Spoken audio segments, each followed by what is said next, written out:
Definitely আমি মোশাররফ করিম ভাইয়ের fan, আমি নিশো ভাইয়ের ফ্যান, তাকে অ্যাক্টিং অ্যাসিস্ট করার সুযোগ হয়েছিল। ঢাকা গাইজ বেশি পপুলার নাকি ম্যাঙ্গো স্কোয়াড বেশি পপুলার নাকি আজাইরা লিমিটেড বেশি পপুলার? তিনটা চ্যানেলেরই তিন রকমের দর্শক আছে, আবার কমন দর্শক আছে। ঢাকা গাইজ বেশি পপুলার কারণ ওখানে 6 জন আছে যারা পাবলিক ফিগার, নিজেদের হিমসেলফ তারা পাবলিক ফিগার, মানে সবাই কিছু না কিছু পারে। ম্যাঙ্গো স্কোয়াড আমি একাই লিডার, মানে আমার এখানে সব নতুন ফেসদেরকে আপনি দেখছেন যারা পরবর্তীতে নাটকে অনেক বড় হয়েছে, কেউ নায়িকা হয়েছে, কেউ নায়ক হয়েছে। কিন্তু আমি সবসময় ক্যারেক্টার আর্টিস্টদেরকে নিছি এবং আমার ওই ফার্স্ট টাইমের যে ট্রেনিং ওইটাই আমি ওদেরকে দিছি যে এইভাবে কাজ করতে হবে, এইভাবে করতে হবে। আর আজাইরা লিমিটেড আমার খুব পছন্দের একটা চ্যানেল, আমি ওদেরকে লাইক করি। সো ওরাও খুবই সিম্পল পোলাপাইন, কিন্তু জাস্ট আমি বলতে চাই যে কেউই এরকম এদেরকে 1 2 3 আপনি দিতে পারবেন না, এইটাই আমার কাছে মনে হয়েছে। একটা কমন কোয়েশ্চেন যেটা সব জায়গায় আপনি গেলে পান, বলেন তো কোনটা? কমন প্রশ্ন আমি সব জায়গায় আমি যেটা করতে যাচ্ছি এখন বলেন তো, মানে সব জায়গায় এটা কমন পাবেনই আপনি? জানি না, প্রশ্নটাই করে না। আপনি জানেন না? না, আমাকে এরকম কোনো প্রশ্ন করে না। কেউ করে না? কি করবে আপনি বলেন, প্রশ্নটা শুনলে বুঝতে পারবো। ব্যাচেলর পয়েন্ট থেকে কেন সরে দাঁড়িয়েছেন? ও আচ্ছা, এটা রিসেন্টলি কেউ আর করে না, আন্দোলনের পরে আর কি আর এই প্রশ্ন আর আসে নাই। এই জন্যই তো আন্দোলনের ইস্যুস চেঞ্জ হয়েছে, কিন্তু তার একদিন পর্যন্ত আর কি এই সংকটের আগের দিন পর্যন্ত হ্যাঁ কেন করি না এই প্রশ্নটা আমাকে শুনতে, এটা ঠিকই বলছেন। অভিমান ছিল? না না, কোনো অভিমান না, প্রফেশনাল লাইফটাতে আসেন না। আপনার এই টিভি চ্যানেলে হোস্ট হিসেবে জমতেছে না, আপনি পলিটিক্সের শিকার হয়েছেন এখানকার প্রোডিউসারের সাথে, অন্য কারোর সাথে আপনার লাগছে, আপনি তো অন্য চ্যানেলে চলে যাইতেই পারেন।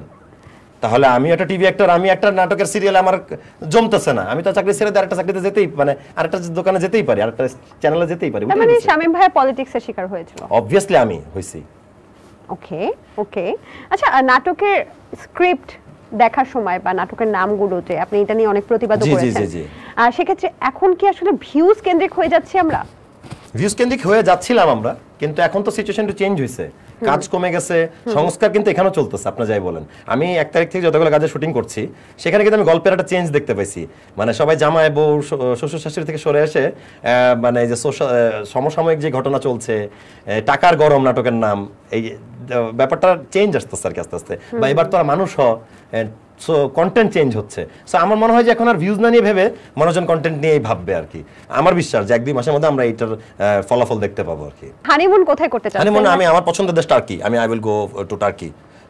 কাজের সময় ঘুম পেলে কি করেন? কাজের সময় ঘুম পেলে ঠাস করে, যদি ফ্রি টাইম পাই ঠাস করে সোফা টোফা যেখানে এলাকায় আছে ঘুমাই নেই 5 মিনিট। আপনি কি পাওয়ার ন্যাপ পারি? প্রথম পারতাম না এই চাকরিতে, এখন আমি পাওয়ার ন্যাপ নিয়ে আমি 5-10 মিনিট ঘুমাই, আমি আবার কাজে যেতে পারি। এটা হয়ে গেছে চাকরি করতে করতে। আচ্ছা, কমন জেন্ডারের ভূমিকায় অভিনয় করার পর আপনি নাকি নিজেও বাস্তবে ওইরকম ভাবে অনেকদিন ওই ক্যারেক্টার থেকে বের হতে পারছিলেন না? না, এমনটা ছিল না গল্পটা। আমি এটা ফেসবুকে লিখছিলাম, আমার অনেকদিন না, একটা দিন ওই ক্যারেক্টারটা ছিল আমার গায়ের মধ্যে। আমার হাতে নেল পালিশটা তখনও ছিল, প্যাকআপ হয়ে গেছে, রাত 3টায় বাসায় আসছি। তো আমি আম্মুকে আর কি কোমরে হাত দিয়ে মেয়েদের মতো দাঁড়ায় বলছি, আম্মা একটু নাস্তা দিবা আমারে। মানে আমি বুঝছি যে আমি এটা হওয়ার কথা না। তো তারপরে আমি আম্মুর হাতের সাথে আমার নিজের হাতে ছবি তুলি, রিমুভার দিয়ে আমার নেল পালিশ উঠাই, তার ক্যারেক্টারটাকে বিদায় দেই। আচ্ছা, বাথরুমে কি ধরনের গান করেন? বাথরুমে সব ধরনের গানই করি, গান গোসল করার সময় গান গাই আর নাচি আর গোসল করি। আচ্ছা, সেখানে কি আধুনিক বা হিপ হপ কোনটা? সব রকম গান, সব রকম, মানে আমার যে মুড যেদিন যে গান গেতে ইচ্ছা হচ্ছে। শেষ কবে কেঁদেছেন?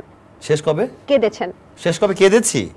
শেষ আমি কেঁদেছি আন্দোলনের সময়, কারণ আমার চোখে পানি আসছে মানুষকে গুলিবিদ্ধ হওয়া দেখতে, মানুষের গুলি বের হয়ে যেতেছে, রাস্তায় পড়ে যাচ্ছে, মানে মানুষ তো ভাই, মানে আমি যদি আমার চোখে পানি এসে থাকে তাহলে এই টাফ টাইমটাতে। আচ্ছা, এই জীবনের সবচেয়ে বড় আফসোস কি? জীবনে কোনো আফসোস নাই, মানে আমার জীবন পারফেক্ট যাচ্ছে আল্লাহর রহমতে। আমার যেখানে যেটা করার সেটাই আমি করছি। আফসোস তারই থাকে যে করতে পারে না বা করে না বা কারো আন্ডারে আছে। আমি কারো আন্ডারে ছিলাম না, সো এই জন্য আমি খুশি। কাকে ধন্যবাদ জানাতে চেয়েও আপনি কখনো জানাতে পারেননি? আমি ধন্যবাদ জানাতে চাই আমার আব্বা, মামা, ছোট বোনকে।